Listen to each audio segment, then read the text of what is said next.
دوسری طریقے سے پہلے سے ان کے انداز چینج ہو اور بہتری کی طرف جائے، گلگت بلتستان میں ترقی ہو۔ بجٹ میں ابھی چیف منسٹر سے نے 2 دفعہ پرائم منسٹر پاکستان سے یہ 2 ویک میں انہوں نے 2 دفعہ ملاقات کی، تو انہوں نے خصوصی بجٹ ریلیز بھی کرا دی اور ساتھ انہانس بھی کرا دیا، بجٹ کے زیادہ کر دیا، ڈبل کر دیا۔ تو ہمیں توقع رکھنا چاہیے کہ کسی کو اگر 1.5 مہینے کے اندر وہ آپ سمجھتے ہیں کہ وہ پورا علاؤدین کے چراغ تو نہیں ہے، وہ اس پہ ایک دم وہ کریں گے، تو ان کی جو سمت جاری ہے بہتری کی طرف جاری ہے۔ تو ہم توقع رکھتے ہیں کہ گورنمنٹ آف پاکستان اور گلگت بلتستان مل کے علاقے کے تعمیر اور ترقی کے لیے اچھا اقدام کریں گے، کیونکہ سی پیک کا گیٹ وے ہونے کے ناطے، سینٹرل ایشیا کا ایک سینٹر میں اہم مقام ہونے کے ناطے، اور آپ کو پتہ ہے کہ گلگت بلتستان کے ارد گرد کون سے ممالک ہیں، ہمارا دوست بھی ہے، ہمارے مخالف ملک بھی ہے، تو میں سمجھتا ہوں کہ اس کی بڑی اہمیت ہے، بہت زیادہ اہمیت ہے، اور آئینی جو عبوری صوبہ ہے، ہمارا درینہ مطالبہ ہے، اس کے اوپر بھی بہت زیادہ جلد کام ہو رہا ہے۔ تو اس میں گلگت بلتستان میں ترقیاتی اکنامک زون کے حوالے سے اور ہماری مختلف ایمبیسڈروں سے جب میں نے نئی ذمہ داری سنبھالی ہے کیپٹل انچارج اور چیئرمین کیپٹل آفس کا، تو میری مختلف یورپین ایمبیسڈروں سے 3 ایمبیسڈروں سے 2-3 ایمبیسڈروں سے میری میٹنگیں رہی۔ ان کی بھی خواہش ہے ٹورزم کے اوپر گلگت بلتستان کے اندر وہ کام کریں، ایجوکیشن میں کام کریں، اور ہمارے دوست ملک چائنا کا بھی انٹرسٹ ہے ایگریکلچر اور ڈیفنس سیکٹر میں، وہ بھی انویسٹ کرنا چاہتے ہیں، تو امید رکھتے ہیں کہ گلگت بلتستان میں بہتری ہوگی۔ ٹھیک، اچھا میاں صاحب، کووڈ کی وجہ سے ٹورزم کا شعبہ کتنا متاثر ہے؟ ورلڈ وائڈ کووڈ کی وجہ سے بہت سارے سیکٹرز متاثر ہوئے، پاکستان جو پہلے سے ہی ان چیزوں میں، ان تمام تر سیکٹرز میں مشکلات درپیش تھیں، کووڈ کی وجہ سے کتنی مشکلات بڑھی ہیں؟ کیا بہتر ہوئی ہیں چیزیں؟ کووڈ کے اندر جو پاکستان کی اپنی ٹورزم ہے، مطلب جو ڈومیسٹک ٹورزم ہے، پاکستانی جو تھے لوگ، انہوں نے تو ٹریول کیا ہے، اس کے اوپر اس کووڈ نے اتنا زیادہ اثر نہیں کیا۔ ہاں، گورنمنٹ نے جہاں پہ لاک ڈاؤن کا اعلان کیا، وہاں پہ تو لوگوں نے اوبے کیا لاک ڈاؤن کو، لیکن جہاں پہ بھی ان کو موقع ملا لوگوں نے جانے کی کوشش کی۔ ہاں، انٹرنیشنلی جو معاملات ہیں وہ تو سب کے سامنے ہی ہیں کہ کووڈ کی وجہ سے بارڈرز ہی اوپن نہیں ہیں، تو وہاں پہ کوئی بندہ جا نہیں سکتا، اور اس طرح کوئی ٹورزم کی ایکٹیویٹیز ہمیں خاطر خواہ نظر نہیں آئیں۔ اچھا، ٹورزم سے کتنا ریونیو، ایک رفلی اندازے کے مطابق اسٹیمیٹڈ کتنا ریونیو جنریٹ ہوتا ہے، اور کیا گلگت بلتستان کو اسپیسیفکلی ٹورزم کے لیے کوئی بجٹ مختص کیا جاتا ہے کہ یہ صرف ٹورزم پر ہی لگے گا؟ گلگت بلتستان کے ٹورزم کے حوالے سے جو اس طرح فگرز ہمارے سامنے ابھی نہیں آئیں، کیونکہ جو نئے پیکج جو گورنمنٹ اناؤنس کرنے جا رہی ہے وہ ابھی تک اس سے پہلے ماضی کی کیا صورتحال رہی ہے؟ ماضی میں بھی یہ ایک طرح سے سمجھ لیں کہ اتنا اس کے اوپر خرچ نہیں کیا گیا۔ وہاں پہ جو لوگ تھے وہ اپنی مدد آپ کے تحت ہی انہوں نے اپنے جو گھر ہیں انہیں کوئی ہوٹل کی شکل دی، پینگ گیسٹ جو ہیں ان کو اپنے پاس انوائٹ کیا، اور گورنمنٹ کی طرف سے جو ہے وہ اس میں نیگلیجنس ہے، اتنا کوئی توجہ نہیں دی گئی، لیکن اب کی گورنمنٹ جو ہے وہ بہت زیادہ اس کے اوپر کام کر رہی ہے۔ اچھا قربان صاحب، یہ ہم ہمیشہ پروگرامز میں بات کر رہے ہوتے ہیں، ٹورزم کی بات کرتے ہیں، دیگر جتنے بھی معاملات ان پر بات کرتے ہیں کہ جی توجہ نہیں دی جاتی، حالانکہ یہ تمام تر معاملات ایسے ہیں جن پر اگر تھوڑی سی بھی توجہ دی جائے تو بلکہ بہت ساری چیزیں بہتر ہو سکتی ہیں۔ کیوں توجہ نہیں دی جاتی؟ کہاں پر لیک ہو جاتا ہے؟ وفاق میں ایشوز آ جاتے ہیں، یا گلگت بلتستان کی جو وہاں کی جو لوگ اقتدار میں ان کے ایشوز آ جاتے ہیں، جبکہ دونوں طرف ایک ہی جماعت اقتدار میں؟ جی بالکل، آپ نے صحیح فرمایا۔ میں یہی کر رہا تھا کہ ابھی جو منسٹر صاحب تھے ان سے میں یہی بات کر رہا تھا، بڑا ینگ اور بڑا انرجیٹک اور سوجھ بوجھ رکھنے والا، وہ کل سکردو سے آیا ہے، آج وہ یہاں میٹنگیں کر رہا ہے، پھر کل گلگت جا رہا ہے، پرسوں صدر پاکستان جا رہا ہے، ادھر سکینگ کے ادھر جو نلتر میں جو مقابلے ہو رہے ہیں۔ تو پہلے کوئی اس طرح کی توجہ نہیں دی جاتی تھی کہ جب منسٹر ٹورزم کا منسٹر ہوتا ہے اس کی بڑی ذمہ داری ہوتی ہے، اس کے بعد فیڈرل سے آپ نے مطالبہ کر کے ان سے نکالنا، آپ نے بجٹ نکلوانا، آپ نے ان سے مدد لینی ہے۔ گلگت بلتستان کی ابھی نہیں کوئی جنریشن تو نہیں ہے، بجٹ تو نہیں ہے اس کا، ہم وفاق پہ انحصار کرتے ہیں. آپ ٹورزم پہ بھی کوئی ایسی ان کے اوپر کوئی ٹیکس وغیرہ نہیں ہے ان سے لیا جائے. چلے آپ نے لوکل لوگوں سے نہ لے لیں. ٹورزم جو باہر سے آ رہی ہے انٹرنیشنل، ان سے تو کم از کم آپ اب دیکھیں سردیوں میں انہوں نے K2 سر کر کے آئے ہیں، اور یہ ریکارڈ ہے، یہ پہلی دفعہ یہ اس طرح ہوا ہے کہ نیپال کی ٹیم آئی ہے، اور بھی لوگ آنا چاہتے ہیں کہ اس کے اوپر ان کو فیسلٹیٹ کرنے کے لیے، اور ان سے باقاعدہ طور پہ لوگ انٹرسٹڈ ہے پاکستان میں ٹورزم کے شعبے میں. گلگت بلتستان تو میں کہتا ہوں کہ سوئٹزر لینڈ سے بھی زیادہ وہ نیچرل ہے. جیسا حسنات صاحب نے کہا کہ آپ کے پاس ان کو ٹھہرانے کا جگہ، ان کے لیے سیکیورٹی کا بندوبست، آپ کو لازمی نہیں ہے کہ آپ نے موبائل میں جو پک اپ کے پیچھے 4 پولیس 2 پولیس رکھ کے آپ ان کو اس طرح ترتیب دی جائے سوٹ کے اندر ان کے ساتھ سیکیورٹی پرائیویٹ طور پہ بندہ ساتھ ہو، وہ گائیڈ بھی ساتھ ہو، اور ساتھ سیکیورٹی کا بھی خیال رکھا جائے. اس کو اٹریکٹ کرنے کے لیے کوئی کام نہیں کیا گیا. ٹورزم کے شعبے کو اتنا زیادہ اہمیت نہیں دیا. دنیا میں چھوٹے سے چھوٹے ملک نے بھی ٹورزم پہ، اب ترکی 80% ٹورزم پہ، دنیا میں بڑے ملک ٹورزم پہ چلتی ہیں. تو ہمیں ان کو اٹریکٹ کرنے کے لیے کوئی، اس سے 9/11 سے پہلے بڑے لوگ آتے تھے گلگت بلتستان میں، ٹریکنگ کے لیے آتے تھے. ان کی مختلف، ہمارے پاس ابھی جو ہنٹنگ ہے اس کے بعد ٹرافی ہنٹنگ ہے، بڑے مواقع دنیا میں مشہور، مطلب جو مارخور ہے گلگت بلتستان میں ہے. تو حکومت کی ذمہ داری ہے، وہ دونوں طرف سے، فیڈرل میں بھی اور صوبائی حکومت کی بھی ذمہ داری بنتی ہے کہ اس کے اوپر. جہاں تک روڈز کے حوالے، گزرا ہوا گورنمنٹ نے بڑی اچھی کام کی. انہوں نے جہاں ٹورزم کا جو جگہ ہیں وہاں تک روڈ بنوا دی، مگر ان کو ٹورزم کو اٹریکٹ کرنے کے لیے کوئی خاطر خواہ آپ تمام لوگوں کے ساتھ، گورنمنٹ کے ساتھ، جیسے عمران خان کوشش کر رہا ہے کہ ٹورزم کے اوپر فوکس کر رہا، اس طرح اگر کوشش کی جائے. پچھلے سال تو کووڈ میں گزر گیا ہمارا، جیسا حسنات صاحب نے بتایا کہ لوکل ٹورسٹ تو گئے ہیں گلگت میں، کچھ نہ کچھ ضرور گئے ہیں. اس سے پہلے تقریباً 2 ملین سے 1.5 ملین لوگ جاتے تھے، تو اس سے بڑی بہتری، گلگت کے لوگ بڑے خوشحال.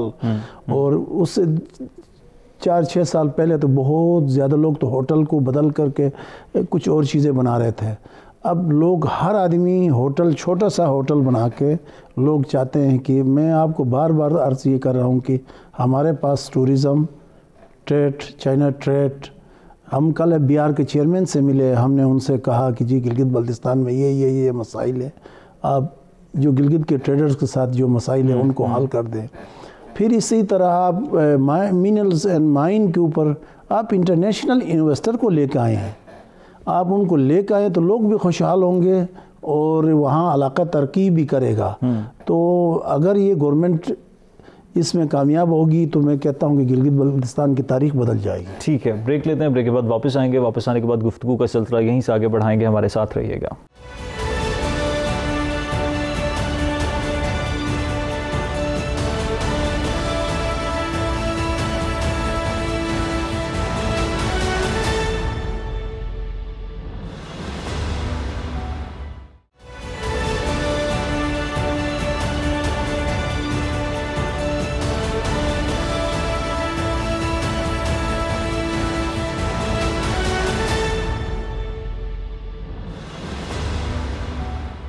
آلرائٹ جی، ویلکم بیک. بریک کے بعد واپس آنے کا شکریہ. میاں حسنات صاحب، بریک سے پہلے ہم لوگ ٹورزم کے حوالے سے بات کر رہے تھے.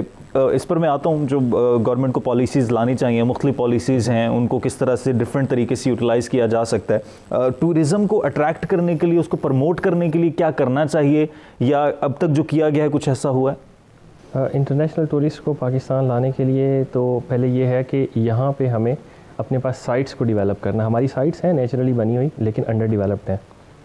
سائٹس کو ڈیولپ کرنے کے لیے پبلک پرائیویٹ پارٹنرشپ جو ہے، اس کے ڈفرینٹ پروگرامز کو لانچ کیا جائے کہ اسی کے اوپر، جس طرح ابھی اگر آپ مثال لیں اپنے اسلام آباد کے نواحی علاقے خانپور ڈیم کی، تو خانپور کے اوپر انہوں نے ڈفرینٹ جو کلبز ہیں وہ آئے ہیں یہاں پہ، جنہوں نے ان ایریاز کو ڈیولپ کیا، اور وہاں پہ اب اچھے خاصا جو ہے وہ ڈومیسٹک ٹورزم پروموٹ ہوئی ہے اس کی وجہ سے.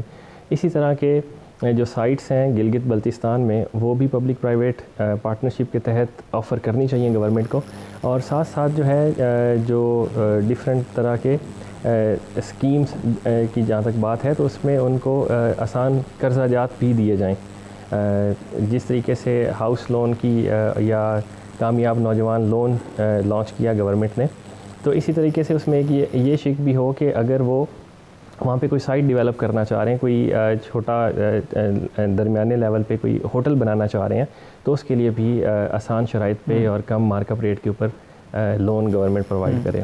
اچھا قربان صاحب، آپ کی گورنمنٹ آفیشل سے ملاقات بھی ہو رہی ہے آج کل، آپ مختلف شخصیات سے ملاقات کر بھی رہے ہیں گلگت بلتستان کے مسائل ایڈریس کرنے کے لیے، کیا یہ تمام تر جب باتیں ہوتی ہیں تو کیا رسپانس کیا ملتا ہے کہ آیا کس طرح کی پالیسیز ہوں گی؟ جس طرح سے ابھی میاں صاحب نے کہا کامیاب جوان پروگرام کے تحت ہاؤسنگ اسکیم کے لیے جو لون دیا جا رہا ہے، آپ اگر اس کو کوئی سائٹ ڈیولپ کرنا چاہتے ہیں یا ہوٹل انڈسٹری پہ لگانا چاہتے ہیں تو آپ اس کو بھی لگا سکیں، کیا اس طرح کی پالیسیز پر بھی کوئی بات ہوتی ہے؟ یہ چیزیں ہیں انڈر ڈیولپ؟ بالکل جی، میری چیف منسٹر سے ڈیٹیل ڈسکشن ہوئی تھی اور انہوں نے کہا کہ اسٹیٹ بینک کے گورنر سے ان کی اسی دن میٹنگ تھی۔ گلگت بلتستان کے ٹورزم کے حوالے سے، گلگت بلتستان میں جو ترقیاتی کاموں کے حوالے سے، تو انہوں نے کہا کہ وہ اسٹیٹ بینک سے ان کی آلریڈی بات ہو چکی ہے اور اس کی وہ گلگت بلتستان کے جتنے بھی بزنس کمیونٹی کے لوگ ہیں، چاہے ٹورزم میں ہے چاہے بارڈر ٹریڈ کے ساتھ ہے، ان کو خصوصی پیکیج اور کم 3% شرائط کے اوپر 3% کے اوپر لون دیا جائے، تاکہ وہ گلگت بلتستان کے نوجوان پڑھے لکھے نوجوان ہیں۔ آپ کو پتہ ہے کہ گلگت بلتستان میں ایجوکیشن کا ریشو بہت سب سے زیادہ ہے اور سب سمجھدار اور پڑھے لکھے لوگ ہیں، اور وہ لون اگر ان کو مل جائے گی تو وہ اپنا آپ کو کامیاب کرنے میں ان کو بہت زیادہ مدد ملے گی۔ تو وہ اس کے اوپر ہم نے سجیشن بھی دے دی ہے چیف منسٹر کو، اور ہم نے کہا کہ ان چیزوں کے اوپر آپ اگر لوگوں کی سپورٹ کریں گے تو یہ علاقہ ترقی کرے گا، اور اس کے اوپر ان کی بڑی کوشش ہے اور کاوش ہے، وہ یہاں مسلسل میٹنگ کرتے رہے ہیں اور اس کے اوپر وہ کام کر رہے ہیں، تو ہمیں نظر آ رہا ہے کہ کوئی بہتری کی طرف جا رہی ہے۔ اچھا میاں صاحب، ٹورزم ایک طرح کا نہیں ہوتا، بہت سارے ٹورزم ہوتے ہیں۔ ٹورزم کی پاکستان میں کون سی کائنڈ ہے جو سب سے زیادہ لوگ پریفر کرتے ہیں، اور پاکستان کے لوگوں کو کیا ٹورزم کے حوالے سے کوئی اویئرنیس ہے یا اس کی ضرورت ہے ابھی؟ دیکھیں، پاکستان کے لوگوں کو گھومنا پھرنا تو بہت پسند ہے۔ اویئرنیس کی جہاں تک بات ہے، ان کو تو ہمیں ایک نئی سائٹ کے بارے میں بتانا ہے جو شاید ان کی نظروں سے کہیں اوجھل رہ گئی ہو۔ ادروائز پاکستانی جو ہیں انہوں نے میجورٹی جو ہے وہ جگہیں ایکسپلور کی ہوئی ہیں اپنے ملک کے اندر۔ اس کے علاوہ جو ہمارا مین فوکس ہے وہ سائٹ سینگ والی سائڈ پہ ہے، جبکہ ایک اور بڑی دنیا میں جو ٹورزم ہے وہ ہے میڈیکل ٹورزم بھی، تو اس کی سائڈ پہ بھی پاکستان کو توجہ دینا چاہیے، کیونکہ یہاں پہ ڈاکٹری کا شعبہ جو ہے پاکستان میں وہ ایز کمپیئر ٹو یورپ اور امریکہ یہ بہت زیادہ سستا ہے۔ ایون یہ بھی کیا جا سکتا ہے کہ کئی انشورنس کمپنیز ہیں ورلڈ وائڈ، ان کے ساتھ اس طرح کی کولیبوریشن کی جا سکتی ہے کہ جو ان کے پیشنٹ ہیں ان کو پاکستان میں ٹریٹ کیا جائے، اور یہ ان کمپنیز کے لیے بھی اراؤنڈ 50% جو ہے وہ بچت کا باعث بنے گا، اور یہاں پہ اس طریقے سے ہمارا زر مبادلہ بھی بڑھے گا اور یہاں پہ جاب کے مواقع بھی بڑھیں گے۔ یہ اتنا آسان ہے یہ سب کچھ کرنا پاسبل ہے؟ یہ آسان اس طرح سے ہے کہ اگر ہم مثال لیں گلف کنٹریز کی، تو گلف کے اندر جو پاکستانی ہیں، ہمارے سب سے زیادہ ایکسپرٹ جو ہیں گلف کنٹریز میں ہی ہیں، تو وہاں پہ جب ایک کوئی بندہ بیمار ہوا، ہم صرف پاکستانی کمیونٹی کو ہی فوکس کرتے ہیں۔ ایک پاکستانی ورکر ہے جو کہ بیمار ہو گیا، اب ساری شفٹ جو ہے وہ تو چلے گی اپنے کام پہ، اس ایک بندے کی خاطر جو ہے وہ پوری بلڈنگ سینٹرلائزڈ ایئر کنڈیشننگ میں ہوگی، تو وہ پوری بلڈنگ کو انہیں اے سی آن رکھنا پڑے گا، بجلی آن رکھنا پڑے گی، تو اس کمپنی کی کاسٹ بڑھے گی۔ پھر انشورنس کمپنی ہے، انشورنس کمپنی کو وہ پے کرنا پڑے گا۔ اب اس پہ اگر اس طرح کی ایک آفر ہو کہ جی اس پاکستانی کو چھٹی مل جائے اور وہ اپنے وطن واپس آ جائے، کیونکہ 15 سے 20 دن تو ٹریٹمنٹ نارمل جو ہے اس کے اندر لگ جائیں گے، اور وہ انشورنس کمپنی جو ہے وہ اس کے پاکستان کے اندر جو ایکسپینڈیچرز ہیں وہ بیئر کر لے، اور اس کمپنی کے لیے فائدے میں یہ چلا جائے گا کہ ان کے لیے جو کمپلسری ہوتا ہے اپنے امپلائی کو ایک دفعہ ملک بھیجنا، تو وہ اس میں اس کو اگر ٹریٹ کر لیں تو کمپنی بھی فائدے میں چلی گئی، جہاں پہ وہ ورکر کام کر رہا ہے وہ ورکر بھی اپنے ملک آ گیا، بیماری کی صورت میں اس نے اپنا علاج یہاں سے کروا لیا، اور انشورنس کمپنی کو بھی فائدہ ہو گیا کہ وہ جہاں پہ اس نے مہنگے وہاں پہ ہاسپٹل میں علاج کروانا ہے یا اس کے ریسٹ ٹائم کو کور کرنا ہے وہاں پہ، وہ سارا اگر اس نے یہاں پہ سارا اس کا ٹریٹمنٹ ہو جائے تو اس میں یہ بڑی اچھی ایک سچویشن ہے۔ اس کے لیے گورنمنٹ کو تمام تر یہ پروپوزلز بنانے ہوں گے، کمپنیز کو کنیکٹ کرنا ہوگا، یا ٹورزم ڈپارٹمنٹ اس پر کام کر سکتا ہے، یا آگے پرائیویٹ کمپنیز کے سپرد یہ ساری چیزیں ہوں گی جو یہ سارے امور سر انجام دیں گی؟ دیکھیں ابھی دیکھا جائے گورنمنٹ جو ہے وہ تو کافی کمپرومائزڈ کام ہیں گورنمنٹ اداروں کے، تو اس میں اگین اگر کوئی پرائیویٹ کمپنیز جو ہیں وہ پرائیویٹ ہاسپٹلز ہیں، جس طرح ہمارے پاس کافی مشہور پرائیویٹ ہاسپٹلز ہیں، اگر ان کو یہ سجیشن دی جائے اور وہ پھر جو پاکستانی انشورنس کمپنیز ہیں وہ پھر اپنے کاؤنٹر پارٹ کے ساتھ اس چیز کو ڈسکس کریں تو یہ ایک اچھی پالیسی بن سکتی ہے۔ ہاں گورنمنٹ تو یہ ہے کہ اس میں فیسیلیٹیٹ کرے جتنا کر سکتی ہے ٹیکسیشن کی مد میں، یا پھر جو پروفٹ اور اینی جو اماؤنٹ ٹرانسفر ہے ملک سے باہر اس حوالے سے اگر کچھ فیسیلیٹیٹ کرے تو پرائیویٹ لیول پہ یہ اچھے طریقے سے کام مینیج ہو سکتا ہے۔ قربان صاحب یہ بڑی اچھی سجیشن دی ہے میاں صاحب نے ٹورزم کے حوالے سے، اگر اس پر کام کیا جائے تو اس سے بہت ساری چیزیں بہتر ہو سکتی ہیں۔ بالکل کاشف صاحب، حسنات بھائی نے صحیح فرمایا، کیونکہ ترکی کا مثال میں دے رہا ہوں، ہیئر ٹرانسفر پلان کے لیے انہوں نے ایک پیکیج رکھا ہوا ہے، آپ بال لگوائیں جی، آپ 5 دن کا آپ کریں 5 اسٹار ہوٹل بھی آپ کے لیے، اس پیکیج کے اندر انہوں نے تمام چیزیں رکھوا دی ہیں، آپ کی وہاں وہ بھی ہوگی، آپ کی ہیئر ٹرانسپلانٹ بھی ہوگی اور آپ وزٹ بھی کریں گے۔ تو اس میں انہوں نے بیچ میں رکھا کہ جی 2.5 لاکھ روپیہ، 3 لاکھ 3.5 لاکھ میں آپ اس طرح کے۔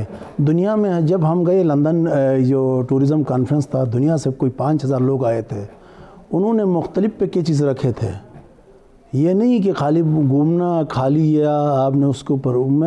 میں نے دیکھ کے بڑی کافی میں متاثر رہا، انہوں نے وہاں دنیا کے کوئی 20 ملکوں سے لوگ آئے تھے، تو وہاں انہوں نے مختلف شعبوں میں انہوں نے اپنے ٹورزم کو اٹریکٹ کرنے کے لیے انہوں نے مختلف بروشر ہمیں دیے اور ہمیں گائیڈ کیا، ہمیں آمادہ کرنے کی کوشش کی، تو ہم توجہ نہیں دے رہے ہیں۔ اصل ہم بھی پاکستانی، ہماری کوشش ہوتی ہے کہ اگر حسنات صاحب کوئی کام کرتے میں بھی اسی میں جا کے ہاتھ لگا دوں، دوسرے بھی ادھر ہی جائیں، تو دوسری جگہ میں ہم، اور ہماری خاص کر گلگت بلتستان کے لوگ گورنمنٹ کی جاب کی طرف زیادہ بھاگتے ہیں۔ میں ان کو مشورہ دیتا ہوں، بھائی آپ کیوں گورنمنٹ جاب، آپ پرائیویٹ طور پہ بزنس کریں، آپ مختلف ملکوں میں چلے جائیں۔ ہماری دنیا میں کہیں بہت کم لوگ ہیں، آپ KPK کے لوگ بہت زیادہ مڈل ایسٹ میں اور ہر جگہ میں، ایون یورپ میں، ہر جگہ میں۔ گلگت بلتستان کے لوگوں کو کسی نے گائیڈنس ہی نہیں کیا کہ بھائی آپ، اب یہ سنا ہے کہ زلفی صاحب نے کوئی اناؤنسمنٹ کیا کہ میں 3000 لوگوں کو گلگت بلتستان کا یہ جو کووڈ ختم ہوگی تو میں باہر بھجوا دوں گا، تو اس کے اوپر بھی ٹورزم پہ ابھی لوگوں کو سمجھ آ گئی کہ بھائی ٹورزم ہے کیا چیز۔ لوگ آئے، لوگوں کو فائدہ ہوا، لوگوں نے کاروبار کی اور لوگ بڑے خوشحال رہے ہیں۔ کووڈ سے پہلے بہت زیادہ لوگ خوشحال تھے اور بڑی ترقی کام ہو رہا تھا، اس کے اوپر بڑا زیادہ کام ہو رہا تھا، لوگ آ رہے تھے۔ لوکل ٹورسٹ کی بات کر رہا ہوں، اگر انٹرنیشنل ٹورسٹ آ جائیں، ساتھ میں ہمارا دوست ملک چائنا کے بارڈر پہ کئی لاکھ لوگ بارڈر پہ آ کے خنجر عباس پہ واپس چلے جاتے ہیں۔ ہم نے گورنمنٹ کو سجیشن دی 3 دن کے لیے ان کو گلگت تک آنے کی ان کو اجازت دی جائے، اور ویزے میں نرمی تو ویسے ہی کر دی گئی، ابھی آن لائن کر دیا ویزا بھی انہوں نے اور زیادہ فیسلٹیٹ کیا۔ یہاں جو چائنیز آئے ہیں ان کو بھی کسی آفس میں جانے کی ضرورت نہیں ہے، وہ آن لائن فل کریں فارم اور ان کو ویزا مل جائے گا۔ تو اس میں گورنمنٹ نے کافی چیزیں ایک بہتری کی ہے۔ ہم سمجھتے ہیں کہ میں نے چائنا میں بھی وزٹ کیا ہائی لیول ڈیلیگیشن کے ساتھ، ہم نے ان کو بھی وہاں یہ بتایا کہ یہ چائنیز بارڈر پہ آ کے واپس چلے جاتے ہیں، گلگت شہر تک ان کو الاؤ ہونا چاہیے، سنکیانگ والوں کو ویسے بھی بارڈر پاس کے تھرو۔ یہ کووڈ کی وجہ سے ہماری تمام چیزیں متاثر ہو گئی ہے، اللہ کا فضل و کرم ہے، گلگت بلتستان میں بالکل اس وقت کووڈ کی سچویشن بہتری کی طرف جا رہی ہے۔ ایون پاکستان میں بھی آپ دیکھیں، امریکہ میں 4 لاکھ کراس، میں دیکھ رہا تھا پچھلے کسی ملک کے 70,000، کسی میں 60,000، کسی میں 50,000 سے کم تو کہیں پہ بھی نہیں ہے۔ ابھی ایران کی آبادی ہے 8 کروڑ، ادھر بھی کوئی 60,000 کے قریب لوگ ضائع ہو گئے ہیں۔ تو میں سمجھتا ہوں کہ اللہ کا کرم ہے کہ پاکستان کے اوپر بڑا اللہ نے رحم کیا ہے کہ ہمارا 11,000 تک اگر لوگ اگر پچھلے مارچ سے ابھی تک تو نہ ہونے کے برابر ہے. اللہ نے اور لوگوں نے بھی احتیاط کی, گورنمنٹ نے بھی بڑی سجیشن دی اور اچھا رہا. تو اس کو اگر آگے لوگ توجہ دے دیں, میں آپ کے وسادت سے میں گلگت بلتستان کے تمام دوستوں کو, پڑھے لکھے نوجوانوں کو میں ان کو مشورہ یہ دے رہا ہوں کہ وہ بزنس کی طرف آ جائیں, اور کاروبار کی طرف آ جائیں, ٹورزم سیکٹر میں آئیں, مائننگ کے سیکٹر میں آ جائیں اور ٹریڈ کی طرف آ جائیں. آپ ڈگری لینے کے بعد آپ کا خیال یہ نہیں ہونا چاہیے کہ میں صرف گورنمنٹ کا ملازم بنوں. کتنے لوگوں کو آپ ریشو ہوتا ہے 9%, 10%. اس وقت گلگت بلتستان میں جو آبادی کے لحاظ سے 28% لوگ ملازمت کر رہے ہیں, تو کتنوں کو آپ جاب دیں گے؟ تو ان کے لیے, نوجوانوں کے لیے, پڑھے لکھے نوجوانوں کے لیے, پہلے بھی میں کر چکا ہوں, دنیا میں ایسا نہیں ہوتا. کوئی پڑھے لکھ کے کوئی ٹیکنیکل سائٹ پہ چلے جاتے ہیں اور ہر شعبے میں وہ ایکسپیرینس کرتے ہیں, تو ان کی کوئی لازمی نہیں ہے کہ سارے لوگ جا کے آپ کے ملازمت کریں اور سارے لوگ جا کے نوکریاں گورنمنٹ جاب کریں. ٹھیک ہے, گلگت بلتستان میں ٹورزم کے حوالے سے تو ہم بات کر رہے ہیں, لیکن گلگت بلتستان کے ٹورزم سیکٹر کے علاوہ اور بھی دیگر مسائل ہیں جن پر بات کرنا ضروری ہے. ایک بریک لیں گے, بریک کے بعد واپس آئیں گے, ساتھ رہیے گا.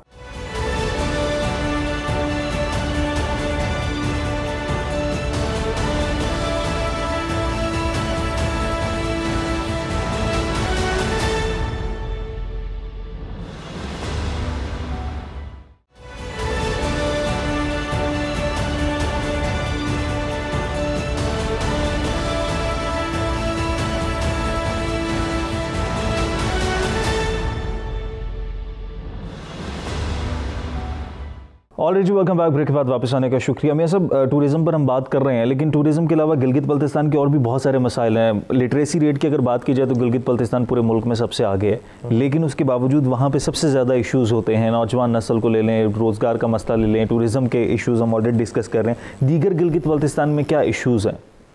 دیکھیں, اگر یہی بات ہم لے کے چلیں ایجوکیشن کے حوالے سے, اب وہاں پہ جس بندے نے پڑھائی کی وہاں سے وہ نکل گیا, پاکستان کے اندر ہی ہے تو انڈسٹریل سٹیز کے اندر چلا گیا. فیصل آباد, سیالکوٹ انڈسٹریل سٹیز ہیں, کراچی ہے, ہمارے پاس لاہور ہے, تو لوگ وہاں پہ موجود نہیں ہیں. اور یہ صرف گلگت بلتستان کے نہیں, پاکستان کے باقی سارے علاقوں کا یہی حال ہے کہ جو لوگ پڑھتے ہیں وہیں سے وہ نکل جاتے ہیں, ان کی جابس کہیں اور ہیں, پھر وہ واپس مڑ کے دیکھتے نہیں ہیں. تو جو وہاں پہ لوگ ہیں ان کے مسائل تو ویسے کے ویسے ہی رہے. یہ تو ایسے ہی ہے کہ جس طرح اگر ہمارے ملک نے ایک ٹائم پہ بہت زیادہ PhDs پیدا کیے, لیکن اگر دیکھا جائے تو واپس ملک میں بہت کم آئے, باقی سارے وہیں پہ ہی جابس پہ نکل گئے. تو یہ والے معاملات, چونکہ اس میں بھی پھر اگین اگلی چیز یہ آتی کہ اگر انہوں نے پڑھائی کی وہ واپس گلگت میں آئیں تو وہ کریں کیا؟ تو اس کے لیے جس طرح ابھی قربان صاحب نے ذکر کیا مائننگ کا, تو مائننگ ایک بہترین انڈسٹری ہے وہاں پہ جہاں پہ جابس دی جا سکتی ہیں. اگر مائننگ کے ہی ایک شعبہ کو لے لیں اور وہاں پہ ہی ایکسپرٹیز جنریٹ ہو جائیں, تو ہم کئی ملکوں کو دیکھتے ہیں کہ جہاں پہ وہ صرف ایک انڈسٹری کے اوپر ہی انہوں نے ترقی کی. لائک فن لینڈ کو لے لیں تو نوکیا نے ان کو یہاں تک پہنچا دیا. آذربائیجان کی مثال لیں تو وہاں پہ صرف ان کی جو ایکسپلوریشن ہے اسی پہ ہی وہ لوگ اتنی ترقی کر رہے ہیں.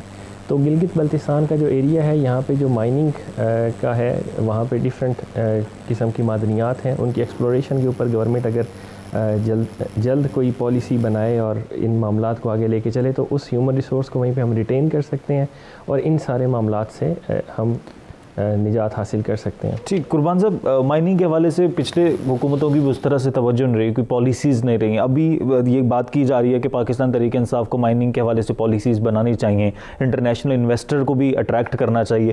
کیا کیا جا سکتا ہے اس کے لیے؟ اس میں مائننگ کے اوپر کاشف صاحب, ان کو سب سے پہلے یہاں ان کی سروے کرانا چاہیے کہ پورے گلگت بلتستان کے اندر گورنمنٹ آف پاکستان کو چاہیے یہ یہاں سے PMDC کو یا کسی اور ادارے کو ذمہ دار لوگوں کو بھجوا کے یہاں سے سروے کرایا جائے ایگزیکٹلی کیا کیا چیزیں موجود ہیں اور کتنا مقدار میں ہے. اگر انہوں نے ترقی کرنی ہے, لوگوں کو بتانا ہے, تو کوئی سروے رپورٹ ہوگا تو دنیا سے لوگ خود چل کے آئیں گے.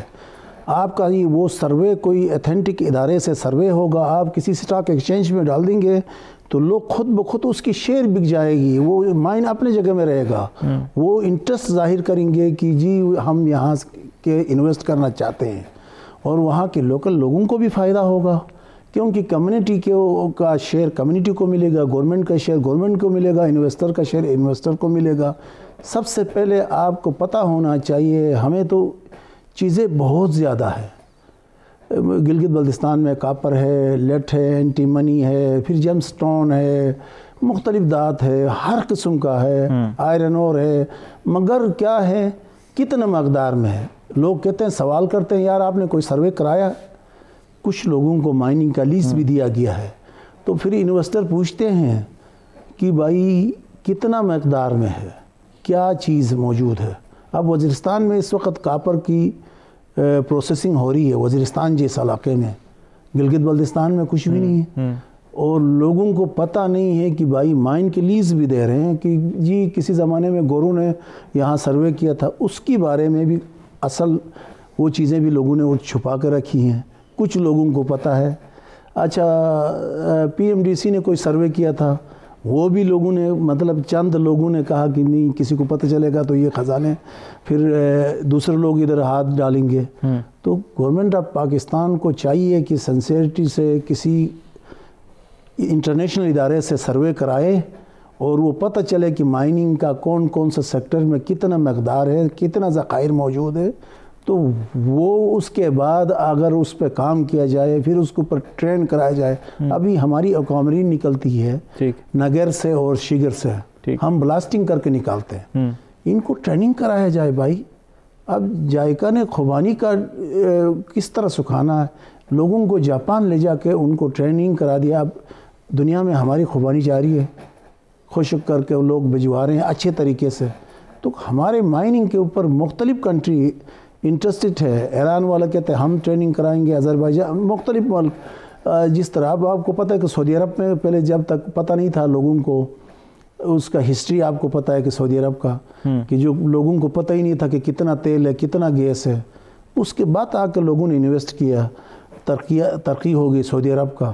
تو گلگت بلتستان کے اندر اور بلوچستان کے اندر جتنی معدنیات ہے کہ میں کہتا ہوں کہ دنیا میں کہیں اس سے زیادہ کہیں نہیں ہے۔ تو ہمارا ہمسائے ملک چین بھی چاہتا ہے کہ انٹرسٹ، تو وہ اس کے اوپر کام کرنے کی ضرورت ہے گورنمنٹ آف پاکستان کو۔ اچھا میاں صاحب، گلگت بلتستان میں جو زیادہ تر لوگ ہیں ان کا سورس آف انکم کہا جاتا ہے ٹورزم ہے، لیکن کووڈ کی وجہ سے ٹورزم افیکٹو رہا، اس کی وجہ سے افیکٹ ہوا، لیکن اس طرح سے افیکٹ کر نہیں سکا لوگوں کے۔ تو لوگوں کے پاس آلٹرنیٹ سورس آف انکم کیا ہے ٹورزم کے علاوہ وہاں پر؟ دیکھیں ان کے کئی جو فیملی ممبرز ہیں وہ ادھر صدرن پاکستان والی سائڈ، جس طرح کراچی میں میجورٹی ان کی آبادی ہے جو کہ وہاں پہ ڈیفرنٹ جو ہے وہ بزنس وغیرہ کر رہی ہے، جو لوگ وہاں پہ ہیں وہ ان معاملات کو سنبھال رہے ہیں ٹورزم والے۔ اس کے علاوہ وہاں پہ جس طرح خشک فروٹ ہے، یہ اس کی بھی پروڈکشن کافی ہے، یہ والی چیزیں بھی وہ ایکسپورٹ بھی کرتے ہیں، ایکسپورٹ بھی ہوتی ہیں وہاں سے اور باقی ملک کی طرف بھی جاری ہوتی ہیں۔ تو اگر ہم اس کو ڈیوائڈ کریں پرسنٹیجز کے حساب سے، تو وہاں کے لوگوں کا جو سورس آف انکم اراؤنڈ 30% کے قریب جو ہے نا وہ ٹورزم کے اوپر ڈیپینڈنٹ ہے۔ اس کے علاوہ وہ کافی محنتی لوگ ہیں، اس کے علاوہ بھی ان کے معاملات چلتے رہتے ہیں، کھیتی باڑی، باغبانی، یہ سارے کام کر کے وہ لوگ اپنا وہ گھر چلا رہے ہوتے ہیں۔ اچھا قربان صاحب، بزنس کمیونٹی کو لے کر کن مسائل کا سامنا ہے؟ بزنس کمیونٹی کے حوالے سے بزنس پالیسیز کیا ہونی چاہیے؟ پی ٹی آئی اس حوالے سے کیا کرے گی، کیا کرنا چاہ رہی ہے، کچھ آئیڈیا؟ دیکھیں پی ٹی آئی کو ہم نے جو سجیشن دی ہے، ہم ابھی بھی چاہ رہے ہیں کہ گلگت بلتستان کی تعمیر و ترقی کے لیے بزنس کمیونٹی کو آپ سب سے پہلے ان کو کوئی انسینٹیو دیں۔ گلگت بلتستان کے بزنس کمیونٹی میں وہاں کوئی فیکٹری نہیں ہے، آپ کو سب سے پہلے پاور کے جو سیکٹر ہے اس وقت برا حال ہے گلگت بلتستان میں، ہمیں 390 میگا واٹ کی ضرورت ہے، ابھی اس وقت 195 چل رہی ہے۔ تو سردیوں میں، گرمیوں میں سرپلس ہوتی ہے، ہائیڈرو پروجیکٹ ہے، یا تو ان کو چاہے رن اپ دا ریور کو ان کو پروجیکٹ بنانا چاہیے، یا تو سولر کا کوئی نظام متبادل کرنا چاہیے۔ پاور سیکٹر نہیں ہوگا۔ اب سردیوں کے لیے بھی ٹورزم آنا چاہتی ہے، برف باری، اتنا خوبصورت علاقہ، سکینگ کا مقابلہ ہو رہا ہے نلتر میں، اور بھی جگہ موجود ہیں۔ تو اس کو کامیاب کرنے کے لیے آپ کے پاس سب سے پہلے آپ کے پاس پاور ہوگی تو باقی کام ہوگا. اب آپ کا گلگت میں 4 سے 6 گھنٹہ بجلی آئے گی شہر کے اندر, تو وہاں لوگ کیسے آئیں گے؟ جتنے لوگ ہیں سردیوں میں ادھر مڑ کے 3 مہینے کے لیے ادھر آ جاتے ہیں. ابھی کووڈ میں تو سکولوں کا بھی چھٹی ہو گئی 6 مہینے سے, تو سارے لوگ جن کے بسات ہے, جن کے پاس گنجائش ہے, وہ ادھر آ رہے ہیں. باقی جو لوگ ہیں بیچارے ادھر ہی گزار رہے ہیں. تو اس کے اوپر پاور کے اوپر سب سے پہلے ان کو, اگر پاور ہوگی تو آپ چھوٹے موٹے آپ صنعت بھی لگا سکتے ہیں, مختلف چیزیں بھی لگا سکتے ہیں, اور لوگوں کو کام کرنے کے لیے ابھی آپ کو فروٹ پروسیسنگ کے لیے اگر آپ نے کوئی لگانا ہے, یونٹ لگانا ہے, تو اس کے لیے تو آپ کو پاور چاہیے.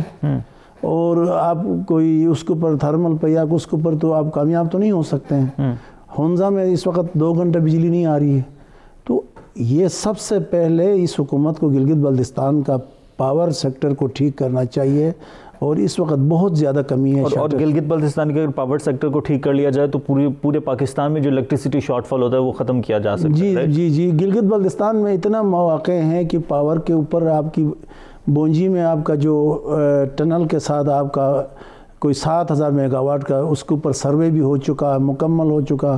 دیامر بادشاہ ڈیم تو 2028 تک وہ ہوگا, وہ تو کام چلتا رہے گا. اس کے علاوہ فی الفوراً ابھی اس وقت آپ رن آف دا ریور آپ, کیونکہ اگر آپ کی بارشیں ہوتی ہیں تو آپ کی جو ہائیڈرو جو بند ہو جاتی ہیں, آپ کے سردیوں میں پانی کم ہو جاتا ہے نالوں میں, تو بجلی کم آ جاتی ہے. جہاں 10 میگا واٹ ہے وہاں 2 میگا واٹ آ جاتی ہے.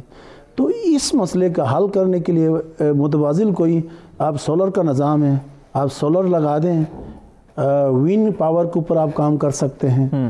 تو چیف منسٹر سے یہ بھی بات ہو رہی تھی تو وہ کہہ رہے تھے کہ ہم اس کے اوپر سوچ رہے ہیں کہ اس کو پاور کا نظام کو ٹھیک کریں گے.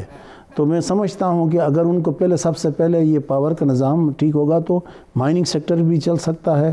مائننگ سیکٹر میں سب سے پہلے سروے کرایا جائے پراپر طریقے سے کہ اس کو کس طرح ایکسپلور کیا جائے, اور کتنا ہے, کیا مقدار ہے, کون سا دھات کتنا مقدار میں موجود ہے, وہ پتہ چلے گا تو ہر کوئی آئے گا اس میں انویسٹ کرنے کے لیے. آخر میں میاں صاحب آپ سے بھی, اور قربان صاحب آپ سے پہلے میاں صاحب سے کامنٹ لے لیتا ہوں. یہ گلگت بلتستان کے جتنے ایشوز, جتنے مسائل ہیں, ٹورزم ہو گیا, پاور سیکٹر ہو گیا, کیا جو پاکستان میں پولیٹیکل انسٹیبلٹی ہے, کیا اس کی وجہ سے چیزیں نگلیکٹ ہو جاتی ہیں, اس طرح سے توجہ نہیں دی جا پاتی؟ یقیناً پولیٹیکل انسٹیبلٹی کا ہونا جو ہے وہ آپ کے سارے مسائل کی ایک طرح سے اس کی بنیاد ہے. دیکھیں جہاں پہ بھی پولیٹیکل سٹیبلٹی ہے جن علاقوں میں بھی, جن ملکوں میں بھی, تو ایک عوام کا بھی کانفیڈنس ہوتا ہے اور ایک باہر کا جو انویسٹرز کا بھی کانفیڈنس ہوتا ہے کہ عوام کو یہ ہوتا ہے کہ جی ہم کما لیں گے, جو انویسٹر ہے اس کو یہ ہوگا کہ میری انویسٹمنٹ ڈوبے گی نہیں اور مجھے بھی اس سے منافع مل جائے گا.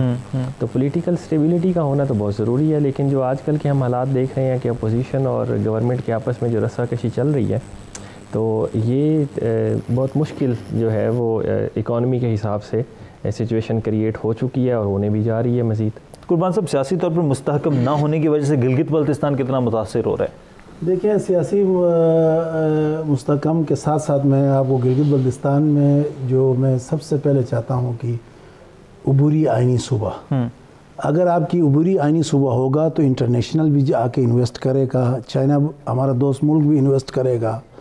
اور میں سمجھتا ہوں کہ اس وقت جو پی ڈی ایم کا جو بیانیہ تھا وہ کمزور ہوتا جا رہا ہے.